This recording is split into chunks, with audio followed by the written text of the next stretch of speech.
क्या होगा अगर एक दिन केदारनाथ सिर्फ एक मंदिर नहीं बल्कि एक चेतावनी बन जाए? क्या होगा अगर जिस आस्था के लिए लोग हजारों किलोमीटर का सफर तय करते हैं, वही आस्था अनजाने में उस पवित्र स्थान के लिए खतरा बन जाए?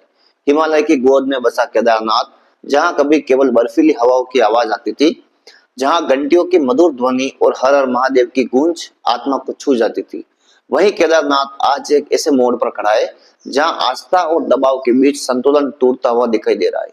2013 की विनाशकारी त्रासदी, 2013 की बाढ़ ने पूरी दुनिया को यह दिखा दिया था कि हिमालय के साथ जरा सी भी लापरवाही कितनी बड़ी आपदा में बदल सकती है। उस समय अचानक आई बाढ़, मलबे का सैलाब और हजारों लोगों की जान जाने का दर्द आज भी घाटी में महसूस किया जा रहा है। लेकिन समय बीता और इंसान ने उस दर्द को धीरे धीरे भूलना शुरू कर दिया। आज केदारनाथ पहले से कई ज्यादा भीड़ देख रहा है। हर साल लाखों श्रद्धालु यहाँ पहुंच रहे हैं। जहां कभी सीमित संख्या में साधक और यात्री आते थे, वहां आज एक दिन में हजारों हजारों लोग पहुंच रहे हैं। सवाल यह है कि क्या यह स्थान उतनी भीड़ सहने के लिए बना है? विशेषज्ञों का मानना है कि हिमालय क्षेत्रों की एक सीमित वहन क्षमता होती है, यानी कि एक तय सीमा जिसके बाद पर्यावरण उस दबाव को सह नहीं पाता। लेकिन केदारनाथ में यह सीमा लगातार पार हो रही है। संकरी घाटियां, कमजोर पहाड़ी ढलान और सीमित जगह, इन सब के बीच में इतनी बड़ी संख्या में लोगों का आना एक गंभीर खतरे की ओर इशारा करता है। पैदल चलने वाले श्रद्धालु जो गौरीकुंड से लेकर केदारनाथ तक कठिन यात्रा करते हैं, वे सबसे ज्यादा जोखिम में हैं।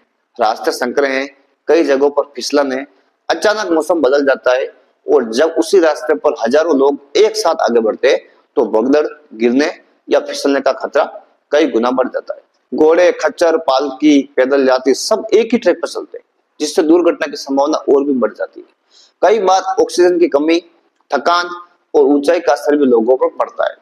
जब भीड़ ज्यादा हो जाती ना, तो राहत और बचाव कार्य भी बहुत मुश्किल हो जाता है। इसके साथ ही हेलीकॉप्टर सेवाओं का बढ़ता उपयोग एक नया दबाव पैदा कर रहा है। लगातार उड़ानें इस शांत घाटी के वातावरण को बदल रही है। दूसरी तरफ ग्लेशियर में हो रहे बदलाव और तापमान में वृद्धि के कारण वैज्ञानिकों के लिए चिंता बनी हुई है। हिमालय एक बहुत ही नाजुक परिस्थिति तंत्र है। यहाँ का संतुलन बहुत आसानी से बिगड़ सकता है। बर्फ तेजी से पिघल रही है और मौसम का पैटर्न लगातार बदल रहा है।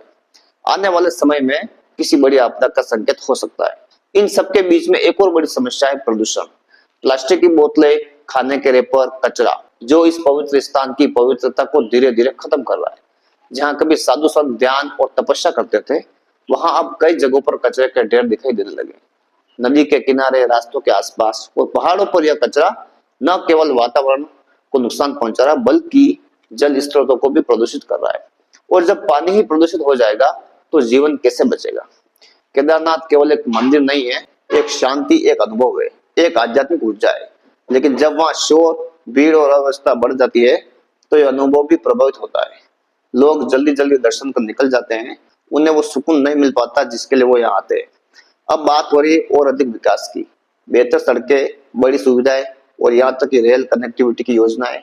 यह सब सुनने में सुविधाजनक लगता है, लेकिन सवाल यह है कि क्या हिमालय इतना बार सह पाएगा? क्या यह विकास उस संतुलन को बनाए रखते हुए हो रहा है जिसकी यहाँ सबसे ज्यादा जरूरत है? क्योंकि अगर यह संतुलन बिगड़ गया तो परिणाम बहुत गंभीर होगा। 2013 की आपदा एक चेतावनी थी और हमने अगर उससे सबक नहीं लिया तो भविष्य में और भी बड़ी आपदाएं आएगी। केदारनाथ की यह स्थिति हमें सोचने पर मजबूर करती है कि आस्था के साथ जिम्मेदारी भी जरूरी है।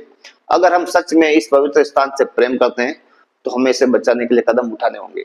सीमित संख्या में यात्रियों को अनुमति देना, बेहतर प्रबंधन, साफ सफाई पर ध्यान देना, प्लास्टिक का उपयोग कम करना और सबसे महत्वपूर्ण, प्रकृति का सम्मान करना। क्योंकि अगर केदारनाथ सुरक्षित रहेगा तभी हमारी आस्था भी सुरक्षित रहेगी। वरना वह दिन दूर नहीं जब हम सिर्फ कहानियों में सुनेंगे कि कभी एक स्थान था जहाँ सच में शांति मिलती थी, जहाँ लोग भगवान के करीब महसूस करते थे और उस स्थान का नाम था केदारनाथ।